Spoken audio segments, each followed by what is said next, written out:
Anybody else got a question, please? Yes. The bicentenary is being marked in a variety of ways across the UK by museums, by city conurbations, through education. The government, particularly the Department for International Development, is funding a host of initiatives. And I just wondered how you guys see, I haven't had a chance to look at your exhibition yet, but I was wondering how you see this exhibition within the overall context of marking the bicentenary. I better keep my mouth shut. The bicentenary of the abolition of slave trade is an opportunity for England to say, aren't we absolutely wonderful? We got rid of the slave trade. Boom. That's what it is. How do you see this then as being either something well, that's theirs. or that contests that narrative? Because that's the dominant, you read the government documents, that's the kind of dominant narrative. And I'm just wondering if perhaps there's some kind of struggle or contestation to interrupt that narrative in this exhibition. Guys, and then... Do you want to start? From the gallery's point of view, we felt that we were aware that the dominant idea within certainly the bicentennial was going to be celebratory. It was going to be how wonderful Britain was to abolish the slave trade. As a university gallery, we felt we had to complicate the story, and we saw that one of the prime aims of this show was to try and acknowledge the complexity of the histories that went into slavery and its abolition, and its continuance as well, and the continuance of its legacy and its presence in the present day in different forms. So in order to allow that complexity to emerge, we knew that we had to get more than a single curatorial voice into the show, because as you can see there are many voices. Just briefly going back to the dolls for a second, I think of all the objects in the show, maybe the dolls case is a prime example of an installation which should have more than one interpretation on it. It should have multiple interpretations about it. And there are many examples throughout the show. So what we were trying to do from the gallery's perspective was to complicate this idea of celebration and to say what's really important is that people move towards an understanding of the horrendous nature of this history, and that we should all acknowledge what this history is about and what it meant, and acknowledge some of its repercussions in the present day. So I would say we were definitely trying to complicate that message and question it. Because I was a really bad kid, I used to tell loads of lies, but I'm big in the arts. I've learned the truth is actually your best option. It wasn't actually the first idea either. There was an original idea behind the exhibition of the single curator. But that was another option. Yeah, but I think the Whitworth benefits from the fact that when they came up with an idea, it wasn't written in stone. It wasn't like, this is what we're going to do in 2007, and whether it works or not, we're going to do it. So they were flexible, and that flexibility led to the collective for curators. I mean, I do think that's important. Mm-hmm. I think a lot of galleries and museums planned 2 years ago. Some of them went out and found a blackface to put on the front of it, and that individual's not had any real input because they've decided this is exactly how it's going to happen.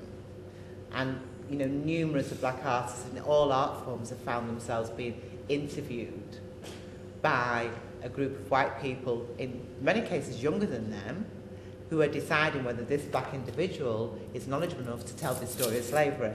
So it's a bad relationships going on here, really weird. And I found myself sitting and saying how interesting that you should be interviewing me to see whether I could speak about slavery. And this is the weirdness of today, isn't it? Against yesterday. Today's in David, before Alan. No, Alan. Yeah, I think the bicentenary's given us all an opportunity to think about the history in a new way. And the way in which I wanted to contribute in the different things I do is really to move away from the great man, and it is usually the great man theory of history. And I went to the parliamentary exhibition on 2007, and I went to the Equiano exhibition in Birmingham. And although they both suffer from the same problem, which is the great man theory of history, that you have these people and without them, abolition was done. And of course the Equiano one's a lot better, because at least with the Equiano is not just a kind of yet again telling the story of Wilberforce and parliamentary abolition. And to give them credit, in the parliamentary exhibition they do have the Manchester petition signed by 2,000 Manchester people against the bill, against those people who were trying to stop the bill against slavery. So there are ways in which the other voices come through, but I felt that in my bits here, I could tell the story of more of the ordinary people and what the ordinary people did within the context of 1807. So that would be people like Henry Box Brown, it would be people like the anonymous blues singers, the anonymous singers of cotton songs. And then we might be able to get to a story, and then to link into the way in which working class Mancunians, despite the cotton famine, supported the Union forces against slavery. So these stories, we could tell these stories a bit, and so that we wouldn't have the same old story coming through. So that was my response to 2007, and I hoped to be able to bring out some of those stories at least.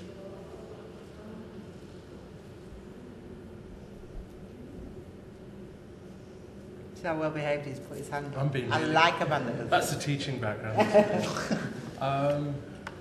As I've said earlier, as an African diasporic person myself, I didn't see this as an opportunity to celebrate the abolition of slavery, because I don't see it as a celebration in that sense, but I saw it as an opportunity to have a voice in terms of how the public perceives that, and very rarely does a black person have the opportunity to voice and show to the public how we felt about the slave trade. All too often, like the Ben in bronzes placed in that glass box, I go along to the gallery and view it, and the information presented to me is usually Eurocentric. So to have this opportunity, whereas a black person, I could have a part in disseminating that information through the exhibition, to me was an invaluable opportunity that I just could not miss. So will that now change? Will you now change? Will you make sure that there's a black voice within the museums? When you go to your museum meetings, will you flag up your exhibition and how much better it was because you had more black people involved? Or will you forget about it now it's the end of the 200 years? No, I mean, we won't forget about it, because it's part of a new approach which many museums and galleries are trying to tackle, which is to open up their collections to other voices, to other interpretations.